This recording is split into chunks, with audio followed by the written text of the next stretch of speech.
So now we'll start the second part at chapter 4. Then Moses answered, so we're right in the middle of this whole little encounter with God. But suppose they don't believe me or listen to me, but they say, Yahweh didn't appear to you. Yahweh said to him, what's that in your hand? So, and Moses has a right to ask this question. You know, he's going back. He's been gone 40 years. So when he goes back, it's like, well, who's going to remember me back there? Can anybody? He's saying, again, who am I? And they'll just say, oh, he did not. Get out of here. You know, you've come back to do something to us, but we don't know what. Yahweh said to him, what's that in your hand? Notice he doesn't even try to answer the objection, just says, well, okay, show him this. What's that in your hand? He said, a staff. What's Moses' job? He's a shepherd, so this is his basic tool. He carries this around everywhere. A staff, and he said to them, throw it on the ground. Same word as when the Pharaoh had said, throw the babies in the river. So anyway, toss it in on the ground. So he threw the staff on the ground, and it became a snake. Moses drew back from it. Well, he hadn't lost his mind anyway. Then Yahweh said to Moses, reach out your hand and seize it by the tail. So he reached out his hand and grasped it. And of course, what does he think he's doing, grasping it? You know, we've all watched Steve Irwin now and all those guys on TV. Angie watches The Turtle Man. I don't know. Have you ever watched The Turtle Man? That is a great show. He's a guy with about 4 teeth in his head. And he's now a big famous movie star, TV star. And he goes and catches animals that infest houses and people's places. So it could be a snake, it might be a raccoon, it could be a groundhog, it could be anything that's, you know, found its way into somebody's house or barn or place of employment. He goes in, he grabs them. And he goes into these ponds that are just covered over with scum and lily pods. And, well, there's a great big turtle down there that's chewing on my cows. He just goes right down and feel around for the turtle. You know, he ends up pulling it up out of that. And he can show you scars, you know. It's not, he's dumb, but he's not stupid. And anyway, Moses seized it by the tail. And so now here's another faith charge, you know, and so Moses does show, well, okay, he has a little faith, and he seizes it by the tail, this snake, and immediately it became reach out and seize it by the tail. He grasped it. Actually, seize it is a very strong word. Grasp it is kind of like he grasped it. And it became a staff in his hand. Well, how about that? And then God goes on, so that they may believe that Yahweh, the God of their ancestors. Notice, so his kind of, here's my, I'll make it what I want name, my into the future name. He now starts fastening it to his past name. The God of Abraham, the God of Isaac, the God of Jacob has appeared to you. Okay, so there's one little proof. Again, Yahweh said to him, put your hand inside your cloak. He put his hand into his cloak, and when he took it out, his hand was leprous, as white as snow. Now, of course, everybody in the ancient world knew about leprosy, and they all thought it was as contagious as it could be. And they all knew that it was basically a kind of a death sentence if you had it. So when Moses sees his hand in this condition, it's the worst possible thing. And if he's showing this off to other people, look what Yahweh does now. Then that is quite a threatening thing. Verse 7, then God said, put your hand back into your cloak. So he put it back. When he took it out, it was restored like the rest of his body. So that's a big thing. And in a way, the big thing of the sign is not, oh, ick, your hand, but, oh, well, something's going on because he made it healed immediately. So that is something. If they won't believe you or heed the first sign, they may believe the second sign. And the first sign also is more than just Moses. So here's his ordinary staff. When it becomes a snake, it's becoming kind of the central symbol of the Egyptians. The Egyptians worshipped all kinds of things, but also central to them was the snake, and particularly the cobra. And if you think about the Pharaoh, think about the headdress that he wears. What's he wearing? Think how he looks when he stands there. What's he appearing like? He's a great big snake. He is himself a big cobra. up there, and his head is shaped, cobra shaped. And Moses has a staff. The king almost always has a scepter, and the scepter is also like a standing up cobra. He grabs it right on the head. So when Moses is able to turn it into the Egyptian thing, in a way, like the healing of the hand is the most important part. When he can grab the thing and turns the snake, the Egyptians' central god and symbol, back into a usable thing for God, then that shows, in effect, that's saying, my God is bigger than your God. So here's the beginning of the symbols kind of about the fight that's about to take place between God and the God on earth, the Pharaoh. If they won't believe or heed the first sign, verse 8, they may believe the second. They won't believe in these two. You shall take some water from the Nile. Now he can't do this one right now, but he's given it as a sign that he'll do later. And this, of course, actually is the first plague, so when he'll do it. And pour it on the dry ground. The water you shall take from the Nile will become blood on the dry ground. And of course, the water itself is, for the Egyptians, their main symbol of life. And so again, to pour it on the ground is to say God can turn what's life for you into death poured out, the blood on the dry ground. Verse 10, but Moses said to the Lord, "Oh, my Lord, I've never been eloquent, neither in the past nor even now that you've spoken to your servant." Okay, now I was looking for one of these the other day, and it's right in front of us here. Notice that here is a place where, look, you have, he said to the Lord. Do you see Lord there? Notice it's all caps. And then what does Moses say?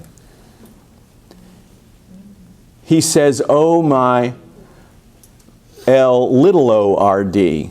He says, "Oh my Adonai." What did God just tell him his name was? All caps, Lord. He told him his name was Yahweh. So when Moses is being instructed by him, what does Moses say back to Yahweh? He says, "Oh Adonai." So in other words, it's a little picture of the faith that he hasn't yet gotten, or the faith that he's missing so far. Do you see that? There's one place where they're right next to each other. Moses said to the Lord, Yahweh, "Oh Adonai, please." I've never been eloquent, neither in the past nor even now. But in this case, when Moses uses it as little letters, Lord, it's a statement of unbelief, and in a sense, it's almost blasphemous, because God has just told him, "This is my name. Use my name." And so when Moses, in effect, is refusing to do it, it's kind of ultimate unbelief. And now here's another little, "I've never been eloquent, neither in the past nor even now that you have spoken to your servant." Other versions say, "nor even since." And this is the point. And again, he's trying to, if he could find God's eyes, he'd be poking God in the eye here. You see, "But Lord, you seem to me to speak. I don't know how to speak. I've never been able to speak. In fact, since you and I have been talking about the miracles you're going to do, my speech has not gotten any better. I haven't gotten any." So see, he's pointing right back at God and saying, "You're not doing a thing. You're a big talker, but you're not doing anything even now." 11, then Yahweh said to him, "Who gives speech to mortals? Who makes them mute or deaf, seeing or blind? Isn't it I, Yahweh? Now go, and I will be," this is I am itself, seeing a little pun on the name. The name is I'll be, or I am, or I'll be. So he says, "I'll be, I am, Yahweh in your mouth. I'll be with your mouth and teach you what you are to speak." So you see, he's saying, Moses, it's irrelevant. It doesn't matter if you know how to speak, because I'm going to put everything that needs to be said into your mouth. You don't have to try to gin anything up. But again, notice verse 13. But he said, "Oh Adonai." Again, notice, not using the name God's just given him. "Oh Adonai, please send someone else." Then rightfully, 14, the anger of Yahweh was kindled against Moses, and he said, "What of your brother Aaron, the Levite? I know that he can speak fluently. Even now he's coming out to meet you, and when he sees you, his heart will be glad. You shall speak to him and put the words in his mouth, and I will be with your mouth and with his mouth, and I'll teach you," literally, I'll teach you all. I'll teach y'all what y'all shall do. He indeed shall speak for you to the people. He shall serve as a mouth for you, and you shall serve as God for him. Now, we'll keep that little phrase. We'll hear it again in just a few minutes. But notice kind of the elevation of Moses. Even while Moses is insulting God and sort of backpedaling as fast as he can, God is saying, "No, Moses, you're it. You're the one I've chosen. I'm going to work through you." And now he says, "Here comes Aaron. We'll use Aaron, but still, you're going to be my spokesman. And so you will be like God to him." And we see kind of the character of Moses being elevated. By the time the people come out, God will be working completely through him, and he and God will be almost identified with one another. Verse 17, "So take in your hand this staff with which you shall perform the signs." 18, Moses went back to his father-in-law Jethro and said to him, "Please, let me go back to my kindred in Egypt and see whether they're still living." And Jethro said to Moses, "Go in peace."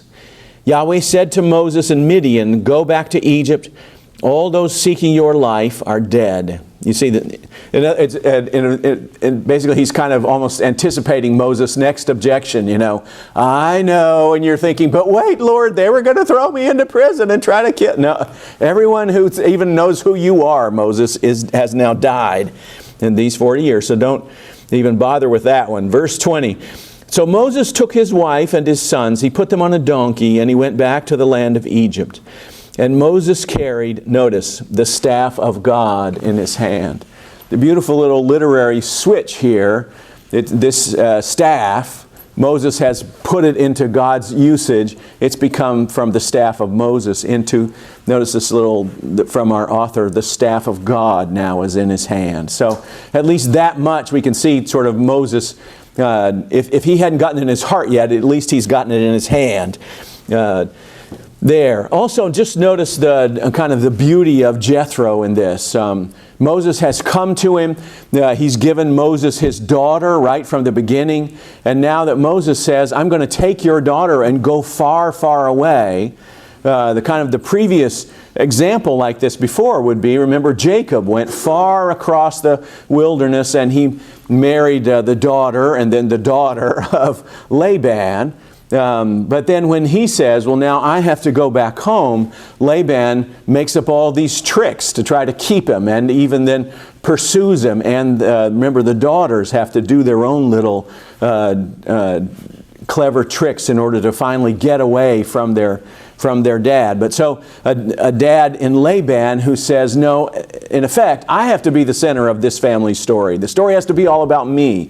Notice by contrast Jethro's willingness to play his role in Moses' story.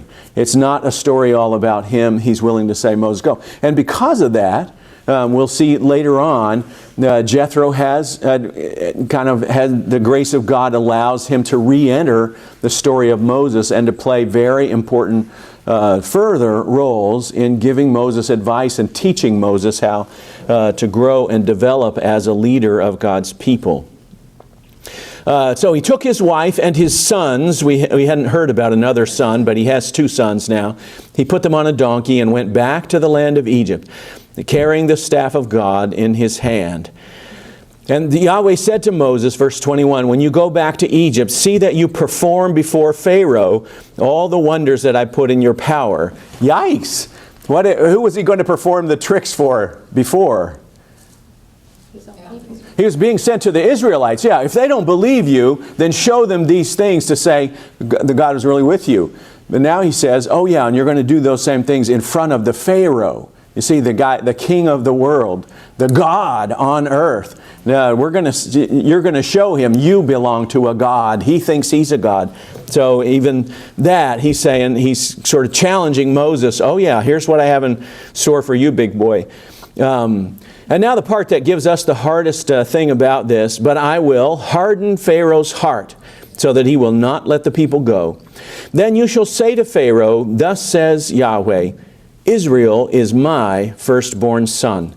I said to you, let my son go that he may worship me, but you refused to let him go. Now I will kill your firstborn son.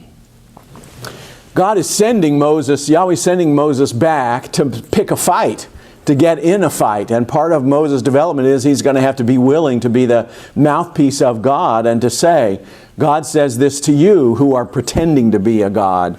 And so here's one of them. You have been mistreating my son. These people that you think of as the awful, O-F-F-A-L, the throwaway, the trash of your world around you, the people you can step on and squash like bugs. Hey, that's my son. That's my firstborn son. The whole land, the nation, the people of Israel, they're not a nation yet, but I'm going to make them a nation. These people, this family of Abraham, Isaac, and Jacob, they are my firstborn son. You see, and now he's saying to him, how have you been treating my firstborn son? You have for years had this edict to slaughter my son. And now God says to you, if you're not going to listen, I will slaughter your firstborn. So God's saying, in effect, you know, I always think this about, totally off the subject, the end of Psalm 137. Many people say, that shouldn't be in the Bible. By the waters of Babylon we lay down and we wept when they required of us, sing us those beautiful little songs of Jerusalem that we've just destroyed. How happy will those be who, and the end of the psalm is this, how happy will he be who takes your babies and smashes them against the rock. And people say, oh, it's too awful to be in the Bible. But what's the psalmist remembering? He's remembering the babies that he saw get taken and smashed against the rocks. He's not saying there needs to be more baby slaughter. He's saying, I remember every one of those children who have already died. Well, you see, that's what God is saying through Moses to the Pharaoh. You've already been slaughtering my firstborn son. So now I'm going to show you signs and wonders that will make you give every one of my children back to me. All right, verse 24. Strangest incident in the Bible. On the way, at a place where they spent the night, so they stop at the Motel 6 and... on the way, at a place where they spent, or maybe they're campground people. So anyway, they probably did. They camped out.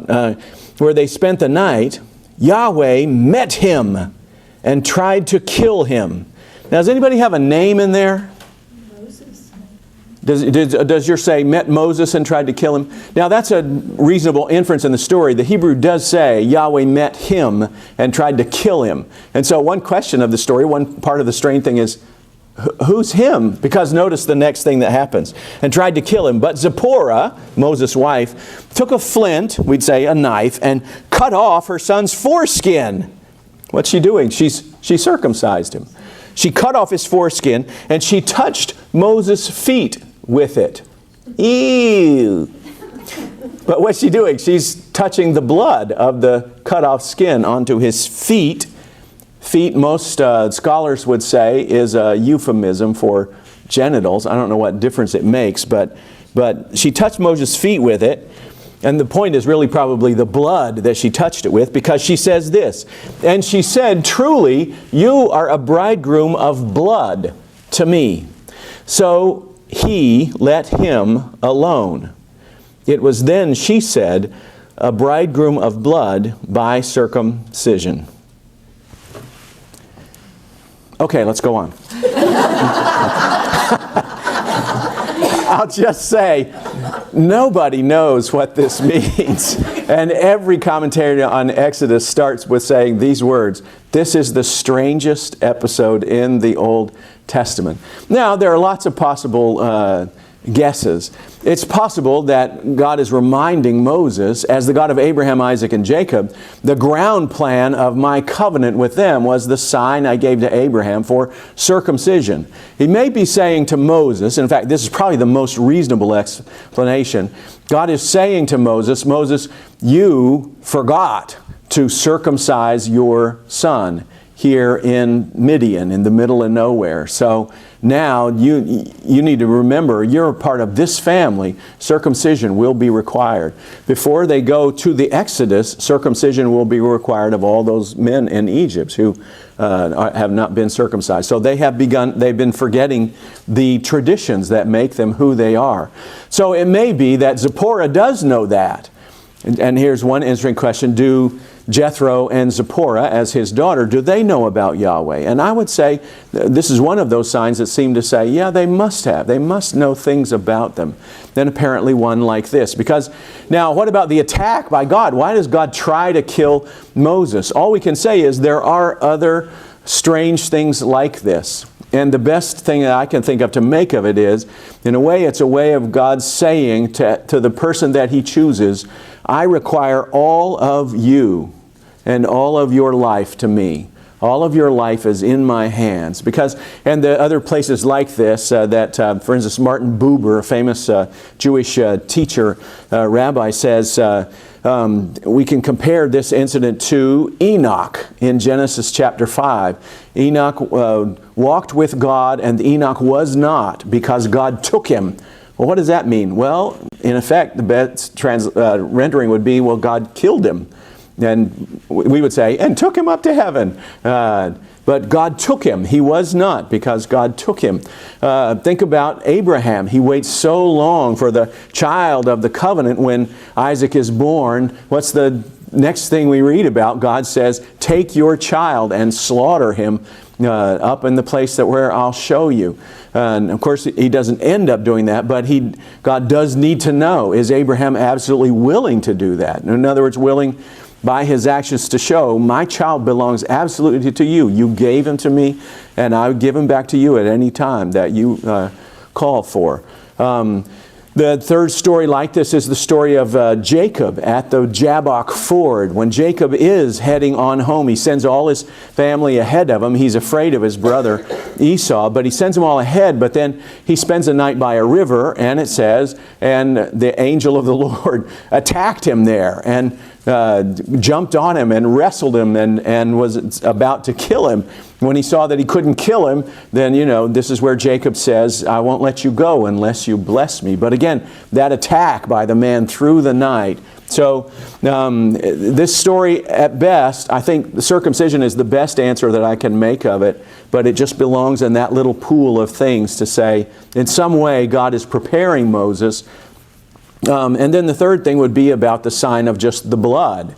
You are a bridegroom of blood to me, just to say, God will work in these ways. The water that will be turned to blood. And of course, all of these things prefigure the deliverance of Moses and all of the Israelites will be because of the blood, the sacrificial blood that will be on their doorposts, that will save them from God killing all the firstborns in the land of Egypt. Okay, that's the best I can do. Let's go on. Verse 27, the Lord said to Aaron, go into the wilderness to meet Moses. So he went and he met him at the mountain of God, and he kissed him. How Moses must have wondered, does anybody back there remember me? What a beautiful little picture this is, a sign that God has in fact been working in the hearts of the people who are back home from Moses' perspective. And that Aaron has been waiting for this word to come out and be with him. Moses told Aaron all the words of Yahweh with which he'd sent him, and all the signs with which he charged him. Then Moses and Aaron went and assembled, remember God had said to do this, all the elders of the Israelites. Aaron spoke all the words that Yahweh had spoken to Moses, and he performed the signs in the sight of the people. The people believed, and when they heard that Yahweh had given heed to the Israelites, had seen their misery, they bowed down and they worshiped. So here's one little beautiful pause in this story of doubt and one anxiety and that previous story of hostilities. Aaron comes, meets him. Been longing to see you so much, and now God has said we're going to be together. He kisses him, and then Moses tells him. And what a kind of a confirmation for Moses before they start their work. He tells Aaron, so God gave me these signs, and then he wants you to do these. Now, why does Aaron do them in front of all the people? Well, remember, Aaron's the one who's been living with all the people. Moses is the one who's been gone. So God, this beautiful little concession from God to use Aaron not only as Moses' fear to be your mouth, but really the more important connection to be your connection with the people back home, with the people of the Hebrews, to say, he's one of us. And what he's received from God has been for our benefit and on our behalf. Okay, let's press on. Chapter 5. Afterwards Moses and Aaron went to Pharaoh, so now they're doing the work, and said, "Thus says Yahweh, the God of Israel, let my people go, so that they may celebrate a festival to me in the wilderness." Did God say any of that? Anyway, chapter 2, verse 2. But Pharaoh said, "Who is Yahweh, that I should heed him and let Israel go? I don't know Yahweh. I won't let Israel go." Then they said, some people feel like Moses and Aaron are backing down here. And others would just say, no, they're spelling it out. They're trying to answer his question. Who is Yahweh? The God of the Hebrews has revealed himself to us.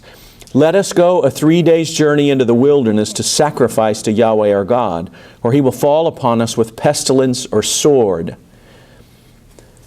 The God of the Hebrews. So, and I think it makes sense. They're trying to spell out to him, what does Yahweh mean? He's the God of the Hebrews. He's revealed himself to us. Let us go a 3 days journey. There are modern records ancient records dug up and stored in modern museums of Egyptian work records that list people who are non-Egyptians, workers who are away for a 3-day period to sacrifice to their gods. So this was a regular feature of the Egyptian culture to understand, and this was their thought about gods. And when Moses says, so let us go 3 days, or else he'll fall on us with pestilence or sword, Moses is kind of massaging it a little bit, but also he is saying to them, he's kind of couching it in terms Pharaoh should understand. Pharaoh should know this about all the kind of the foreigners that are among him. Well, and he knows this about the Egyptians. We all have our gods, and they all require their sacrifices of us. So it's part of his hardness, and this is one of the answers of, there are kind of 3 different ways that we hear about the hardness of Pharaoh's heart. One of them is that Pharaoh hardened his own heart. One of them is that God hardened Pharaoh's heart. And the other one is just his heart was hardened, a kind of a neutral statement. And I think what we have to say about all these things is we can see Pharaoh acting before we think Yahweh's involved, to harden his own heart. So we have to say in some way, it's not like he's just a puppet on a string, where God can say, well, I'm using him and I'm even hardening his heart. These things are mixed up. And I think all of us have to say the same thing about ourselves. And of course, every one of us is figuring out our famous Presbyterian things of predestination and free will. And the answer is the Bible teaches both of them. And the story of the Pharaoh is both of these things. Because everything he says to Moses and Aaron here are examples of how callous he already is, how he's hardening his own heart. But then we'll see, especially as we go into the plagues, we'll read over and over God saying, and then Yahweh hardened his heart. Really, the purpose just seems to be so I could whack him a little more. Just so he'd be a little more recalcitrant and I could make my point. I really am God and you are not. All right, verse 4. But the king of Egypt said to them, Moses and Aaron, why are you taking the people away from their work? Literally unloosing them or untying them from their work. Get to your labors. Pharaoh continued, now they're more numerous than the people of the land, and yet you want them to stop working. And this is the word Shabbat. Let me get this right. I got more workers out of them than all the people in the land. Remember, the previous Pharaoh saw this as a threat. There's more of them than there are us. They might attack us with another army. But this Pharaoh is much shrewder. He says, man, what a workforce I got out of these people. He's saying, so let them work forever. They've got to keep on at it. And so he keeps on at it. That same day, Pharaoh commanded the taskmasters. Oh, and I wanted you to see that. This word, stop working, is literally the word Shabbat. So this is exactly the difference between the Pharaoh as a god, sees himself as a god, who owns these people and can use them like tools that never have to be to retool or rest, and the God of the Hebrews, who says, yes, this is the way I made the world. The world is made so that people who are made in my image will, one day a week, will all of them stop from their labors and will rest so that they can worship me, so that they can, and so that I can remake them and renew them. So I will, yes, you're right, Pharaoh, I do want to Shabbat them. That's what God's going to give them.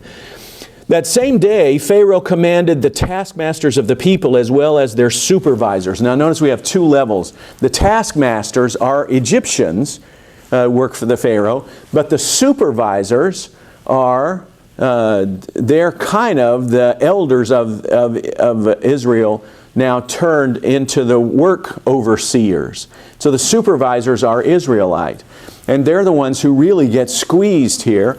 And what you can imagine is that the Pharaoh would certainly be, when it suits his purpose, would be saying, hey, Frank, you're my guy, aren't you? You know, and would be taking them in and would be offering them coffee and donuts and saying, you know, you're getting great work out of your people out there. So they're the middle managers in this whole setup.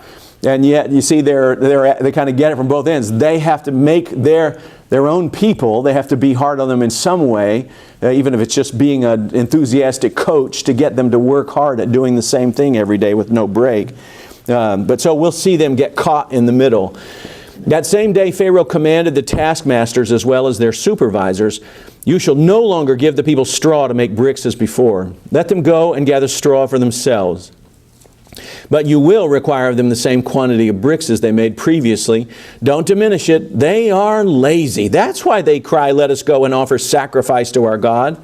Let heavier work be laid on them. Then they'll labor at it and pay no attention to deceptive, probably be better, lying words. He's calling Moses and Aaron liars, and he wants them to feel that way about them. So the taskmasters, verse 10, and the supervisors of the people went out and said to the people, thus says Pharaoh, I won't give you straw. Go and get straw yourselves wherever you can find it. But your work won't be lessened in the least. So the people scattered throughout the land of Egypt to gather stubble for straw. The taskmasters were urgent, saying, complete your work. Same daily assignment as when you were given straw. And the supervisors of the Israelites, whom Pharaoh's taskmasters had set over them, were beaten. Now they can't beat every slave, so you see they beat the supervisors. And they were asked, why didn't you finish the required quantity of bricks yesterday and today as you did before? Now, scattered throughout the land to pick up straw that they've been given previously, when are they doing that? In their off time, in their leisure time. So what's the Pharaoh stealing from them? He's stealing from them their rest. He's stealing their Shabbat. He's stealing from them any recovery time. So from God, Yahweh's point of view, this is what I made people for, so that they would have this space in every week, you see, to see and remind themselves they belong to me. The Pharaoh wants them to know they just work for me. They're there all the time, so I'm taking away now any free time they may possibly have. Then the Israelite supervisors came to Pharaoh and said, why do you treat your servants like this? So notice, this is the supervisor. See, the ones Pharaoh's put his arms around, and they're saying, wait, we thought we were your friends. No straw is given to your servants, yet you say, make bricks. Look how your servants are beaten. You are unjust to your own people. He said, you are lazy. That's why you say, let us go sacrifice to Yahweh. Go now and work. No straw will be given to you. You shall deliver the same number of bricks. The Israelite supervisors saw that they were in trouble when they were told, you shall not lessen your daily number of bricks. As they left the Pharaoh, they came upon Moses and Aaron, who were waiting to meet them. They said, the Lord look on you and judge. You have brought us into a bad odor. You made us stink with Pharaoh and his officials, and you've put a sword in their hands to kill us. Well, we'll end this chapter. Then Moses turned again to the Lord, now notice, and said, O Yahweh, So notice, even while he's complaining, he's entered that noble group of the psalmists and of Abraham and of all the people who they call God by name because it gives them a right to complain to him. And so that's what Moses does. Oh Yahweh, he doesn't say Adonai anymore. Why have you mistreated this people? Why did you ever send me? Since I first came to Pharaoh to speak in your name, he's mistreated this people, and you have done nothing at all, to deliver your people. Then the Lord said to Moses, and here's a preview of coming attractions, now you shall see what I'll do to Pharaoh. Indeed, by a mighty hand he will let them go. By a mighty hand he will drive them out of his land. Well, we'll start right there next week, just at the very beginning of chapter 6. And let's close with prayer.